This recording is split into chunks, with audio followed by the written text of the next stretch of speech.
El saludo desde el afecto para todos los seguidores de Consejo Sano.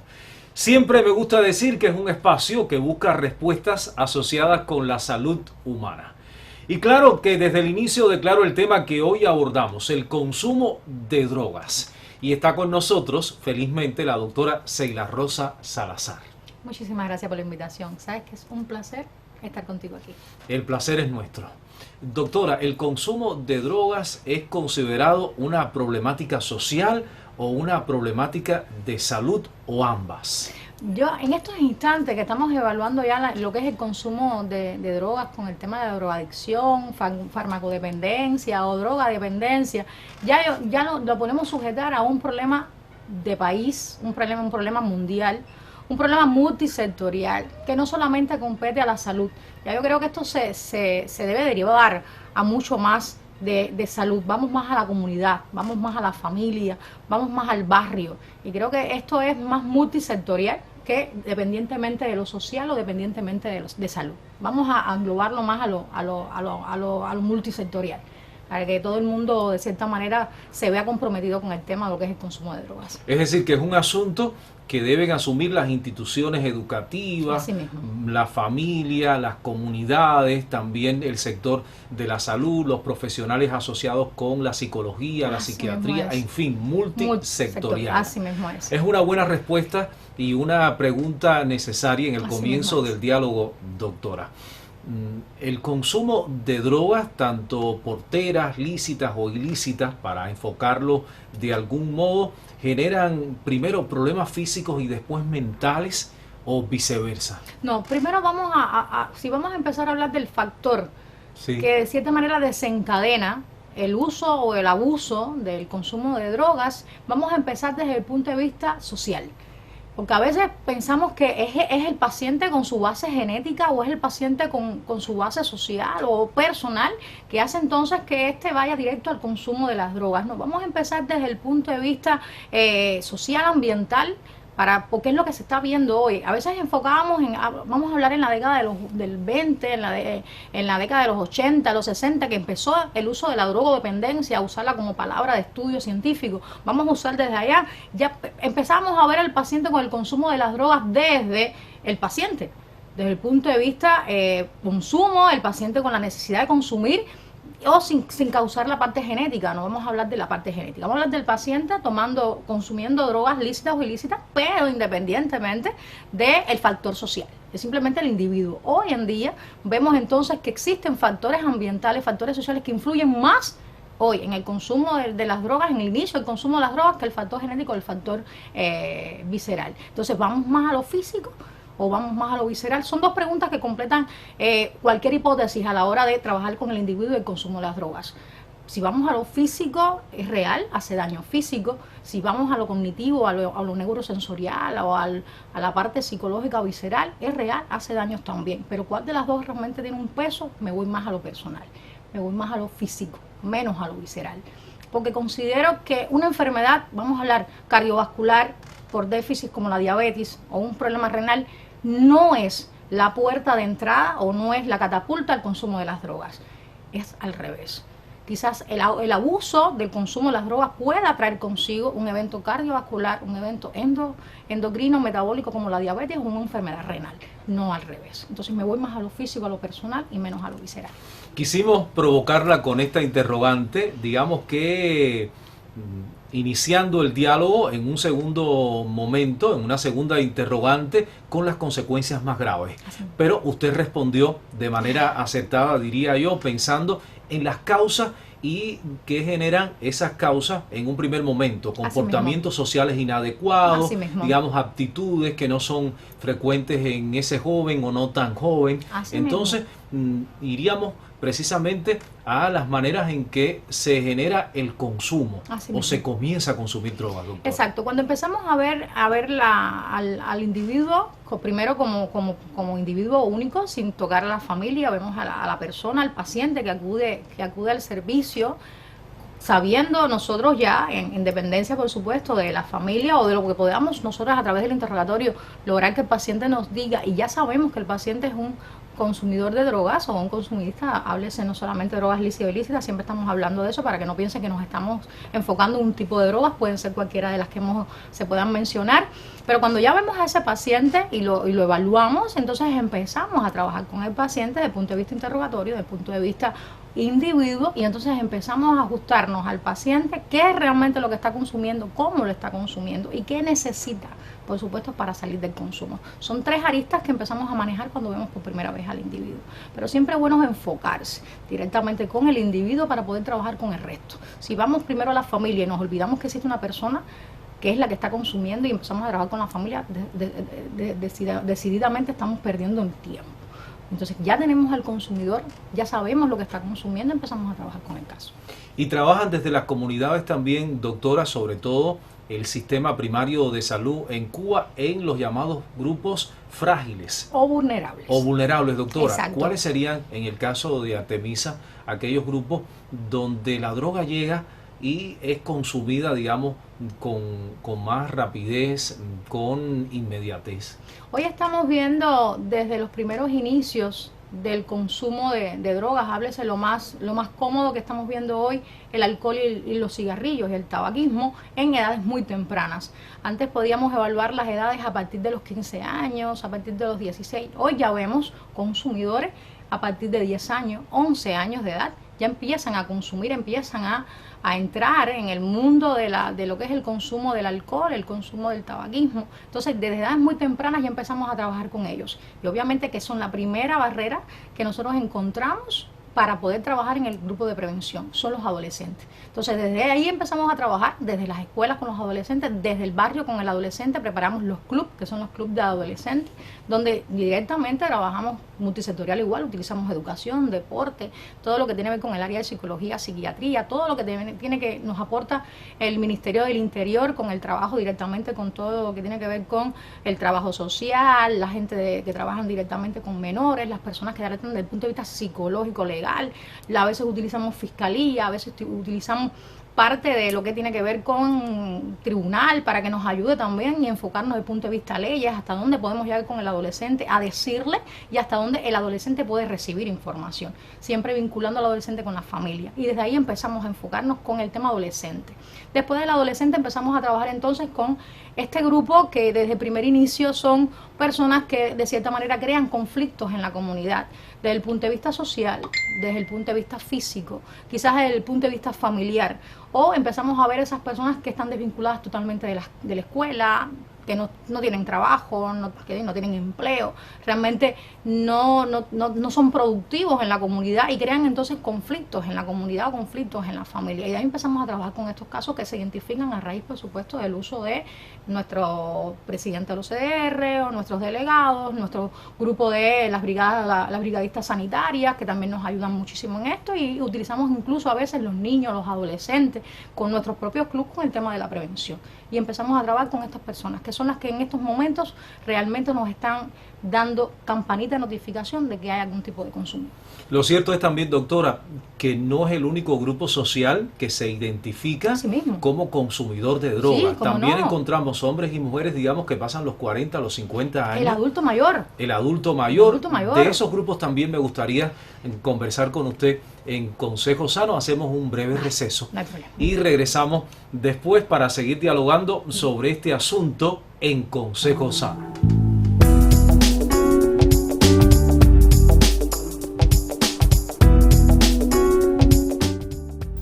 Las vitaminas y los minerales son sustancias que solemos obtener a partir de la dieta y que son fundamentales para la vista sana. La vitamina A es una de las más relevantes en relación con una buena visión. Es una de las implicadas en la integridad y el correcto funcionamiento de todas las mucosas del cuerpo. Además, participa en la visión nocturna. Este nutriente se obtiene a partir de verduras, algunos lácteos y mariscos. Está presente en frutas y verduras como la zanahoria. La vitamina E es una de las sustancias que actúa como antioxidante. Esto quiere decir que previene a las células y tejidos del posible daño producido por los contaminantes ambientales. Esta sustancia se encuentra en alimentos de origen vegetal como el aguacate, las espinacas y las acelgas. La vitamina C tiene un papel importante en la vista sana, ya que su deficiencia parece relacionarse con una disminución de la agudeza visual. Esta vitamina se puede encontrar en frutas cítricas como los limones, las naranjas o las mandarinas. También en vegetales como el brócoli, los pimientos y los tomates.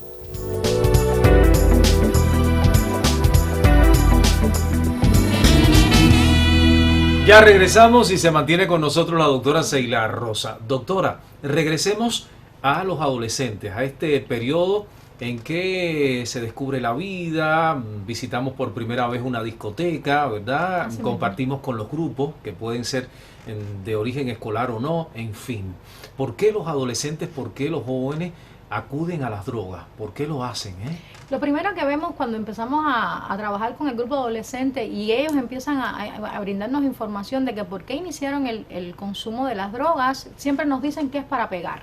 La palabra clave de ellos es para pegar en el grupo, para de cierta manera poder ajustarme al grupo y que el grupo por supuesto me acepte. Entonces ese es el primer inicio de ellos, tratar de pegarme al grupo, tratar de combinar en el grupo. Entonces empiezo a consumir porque me uno a un grupo donde hay consumidores. Entonces es el primer paso que nuestros jóvenes hacen a través de, o el adolescente hace a través de el grupo, que eso está dentro de la formación social.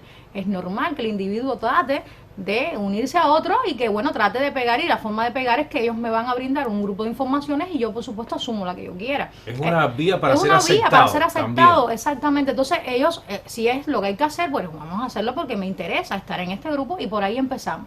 Por ahí empieza la curiosidad, empieza la catapulta, como digo yo, del inicio, el consumo de drogas, y de ahí entonces en adelante se desencadena un grupo de eventos, de como digo, efecto, acción-reacción. Entonces terminan siendo los consumidores después de jóvenes, adultos jóvenes. Entonces son ya con grandes consumidores de drogas, que ya no serían el tabaquismo y el alcohol por el que iniciaron, sino ya hablábamos entonces de drogas lícitas, ilícitas, un poco más de peso, háblese de la cocaína, la marihuana y otro tipo de drogas con su efecto legal. Las llamadas drogas duras. Drogas duras, así mismo. Que regularmente llegan a consumirse después de que se consumen las llamadas drogas porteras. Exactamente. El alcohol y el cigarrillo. Y el Así cigarrillo, doctora. Regularmente como tendencia, los alcohólicos que llegan a la década de los 40, de los 50 y que llegan incluso a fases superiores de alcoholismo, fueron en su adolescencia y en su primera juventud consumidores. Por supuesto. Sí. Por lo general casi siempre, y es muy raro no verlos, que las personas que llegan a ser jóvenes, adultos, o ya el adulto mayor que ya se diagnostica como un alcohólico, en sus inicios siempre hubo el consumo. Es muy raro, y lo conversábamos ahorita, ver un adulto mayor iniciando el mundo de las drogas. Es muy raro, puede encontrarse, no digamos que no, porque no es absoluto y la medicina no es absoluta. Claro. Pero sí se ha visto con el manejo estadístico, con el manejo de la cantidad de pacientes que llegan a nuestros cuerpos de guardia. Hay una estadística bien especializada con el tema del grupo de edades que asumen el tema del consumo de las drogas. Es muy raro ver el adulto mayor iniciándose el mundo de las drogas. Háblese de las drogas porteras como el tabaquismo o como el alcoholismo. Casi siempre el consumidor o el alcohólico ya del adulto mayor lo estamos viendo en sus inicios de vida. Háblese de la etapa adolescente, etapa de el joven o la etapa del joven adulto consumiendo cualquiera de estas dos drogas lícitas. Escuchamos decir con regularidad, es que el organismo no está en condiciones de procesar tóxicos, todo tipo de contaminantes, ¿verdad? De asimilar pues esta carga nociva que generan las drogas. ¿Por qué, doctora? ¿Por qué nuestro organismo no puede consumir las decenas de toxinas que tiene, digamos, el cigarrillo, o que puede generar una droga, quise decir una droga dura? ¿Nos puede ilustrar eso? A ver, por lo general casi siempre, acuérdense que nuestro sistema está compuesto por un grupo de células, de enzimas, de hormonas que están a la disposición de la barrera inmunológica. Quiere decir, nos protegen, pero son un grupo que está cuantificado, no es un grupo, como decimos nosotros, que está a un número de gran magnitud, que de cierta manera se genera y se regenera. Estamos hablando de un grupo que nuestro organismo diseña para defendernos, hacernos una barrera inmunológica para defendernos contra estas toxinas. Pero llega un momento en que este grupo empieza a destruirse, empieza a perder su componente de formación, sus capacidades. ¿Por qué? Porque obviamente estamos luchando contra un tóxico, contra un veneno o contra un evento de acción-reacción que realmente lo que estamos recibiendo es más fuerte de lo que estamos tratando de nosotros defendernos. Se destruye el sistema inmunológico, se destruye nuestra barrera de protección y obviamente las toxinas van ganando puesto. Al ir ganando puesto, por supuesto, nuestro organismo va de cierta manera degenerándose también y entonces aparecen las complicaciones de la toxicidad, desde las lesiones graves hasta las lesiones que puedan competir con la vida del paciente, la vida del individuo que empezó a consumir las drogas. Sin embargo, el cuerpo humano, el organismo, al mismo tiempo que va perdiendo capacidades para defenderse ante la invasión de las drogas, va experimentando una dependencia. Así mismo. ¿Por qué? ¿Por qué ocurre eso? De cierta manera, cuando ya usted empieza a suplantar, porque lo que estamos haciendo es que la toxina empieza a suplantar el lugar donde debería ir esta hormona que nos defiende. Y obviamente si yo estoy aquí ya ocupando tu puesto, ya de cierta manera... Quiero más. Ya mi organismo no quiere esa cantidad, quiero un poco más y además de eso me siento bien. Porque no es que realmente, a pesar de todo, las personas experimentan esa sensación de que me siento bien, estoy mejor, así como estoy bien y quiero sentirme mucho mejor. Entonces es una respuesta neurosensorial, neurocognitiva, que cuando vamos a lo biológico es más neurobiológico.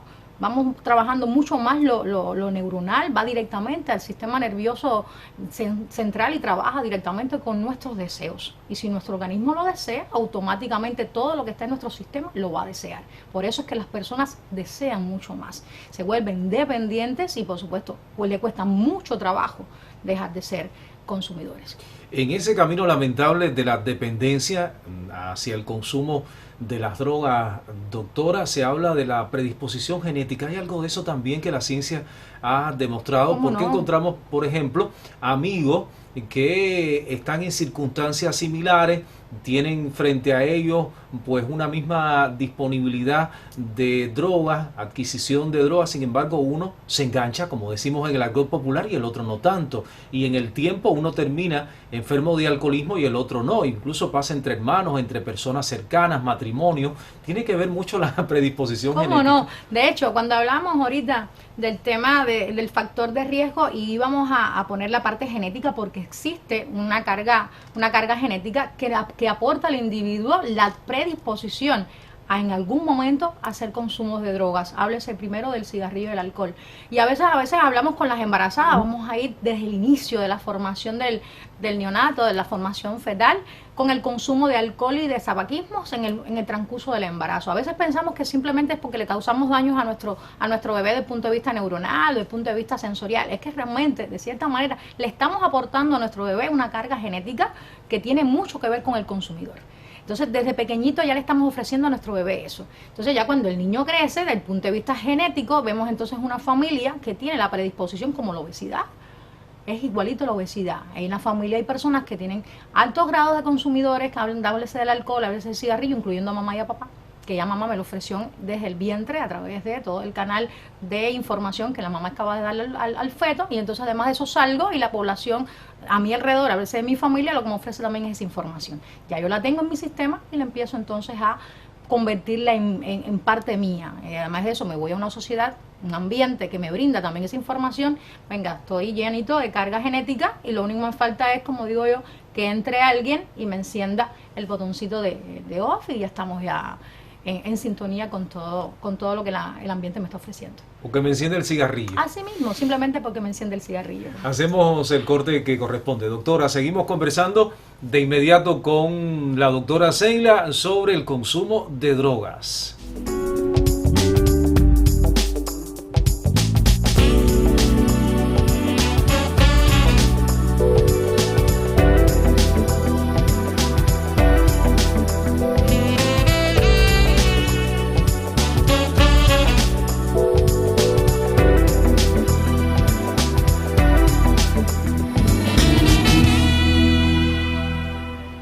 recomendamos la sintonía porque nos queda aún un tercer segmento del programa. Doctora, ¿qué hacer? No podemos, por supuesto, quedarnos con los brazos cruzados ante un fenómeno como este, ¿verdad? Hay un hijo adolescente que está esperando nuestra ayuda, está papá o tío que tiene más de 40 o 50 años, que ya se ha convertido en un alcohólico, pero podemos todavía hacer, ¿verdad? Así mismo es. En esas circunstancias, porque podemos sanar del consumo de drogas. ¿Cómo no? Ya cuando vemos en una familia con la necesidad de buscar información, con la necesidad de mostrarle a su hijo que existen otros medios, que existe un estilo de vida saludable, que existe un modo de vida saludable, entonces empezamos nosotros a trabajar con esa familia.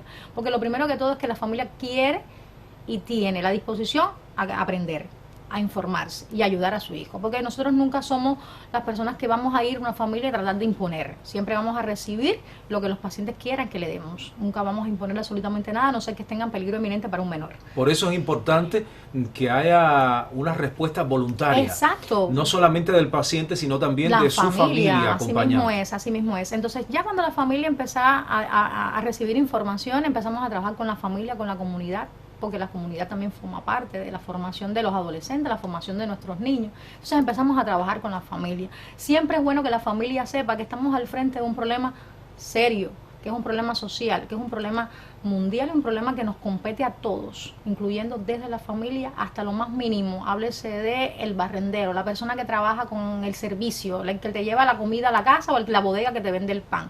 Todas las personas están de cierta manera vinculadas a evitar que este problema se convierta en un problema mayor.